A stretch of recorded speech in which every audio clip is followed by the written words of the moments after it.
Bonded প্রতিষ্ঠান থেকে কাঁচামাল সংগ্রহে রপ্তানিমুখী নন বন্ডেড শিল্প কারখানাকে শুল্কমুক্ত সুবিধা দিল এনবিআর। এতে রপ্তানি বাড়ার সম্ভাবনা রয়েছে ছোট ও মাঝারি উদ্যোক্তাদের, বিশেষ করে সোয়েটারে।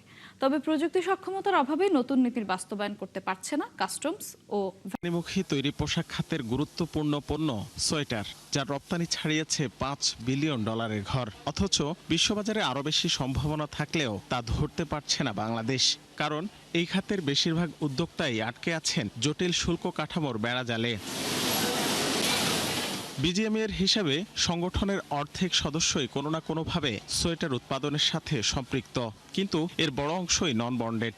ফলে সুতা, কাপড় সহ অন্যান্য উপকরণ আমদানি কিংবা স্থানীয়ভাবে সংগ্রহের জন্য গুনতে হয় বাড়তি শুল্ক।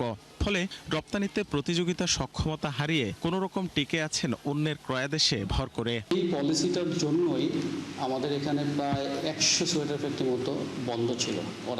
ওরা সাবকন্ট্রাক্ট করতো, ওরা বড় ফ্যাক্টরিগুলো সাবকন্ট্রাক্ট করতো এবং কিছু ফ্যাক্টরি বন্ধ হয়েছে। আমি লাগলে আপনার কিছু ফ্যাক্টরি রেফারেন্সও দিতে পারবো।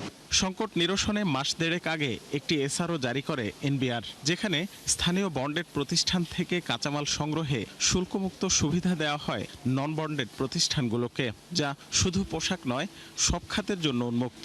এই সিদ্ধান্ত রপ্তানি আয়কে আরও গতিশীল করবে বলে মনে করেন উদ্যোক্তারা। অর্থমন্ত্রী মহোদয়, চেয়ারম্যানকে ধন্যবাদ, যাওয়ার আগে একটা ভালো কাজ করে দিয়ে গেছেন। দেশের রপ্তানি অনেক বেড়ে যাবে, বিশেষ করে ছোট এবং মাঝারি আকারের যে প্রতিষ্ঠান, নন বন্ডেড প্রতিষ্ঠানগুলি, যারা এইগুলি নিয়ে অনেক সাফার করছিল, তারাও এখন রপ্তানিতে তাদের গতি পাবে। আমার ধারণা বন্ডেড এবং নন বন্ডেড এগুলোর জন্য ধীরে ধীরে উন্মুক্ত করে দেওয়াটাই সমীচীন, যাতে করে যে কোনো প্রতিষ্ঠানই যাতে স্বল্প মূল্যে আমদানি করা কাঁচামাল ব্যবহার করে তিনি যাতে এটা রপ্তানি করেন বা উৎপাদন করেন, সেরকম একটি কাঠামোতে যাওয়া।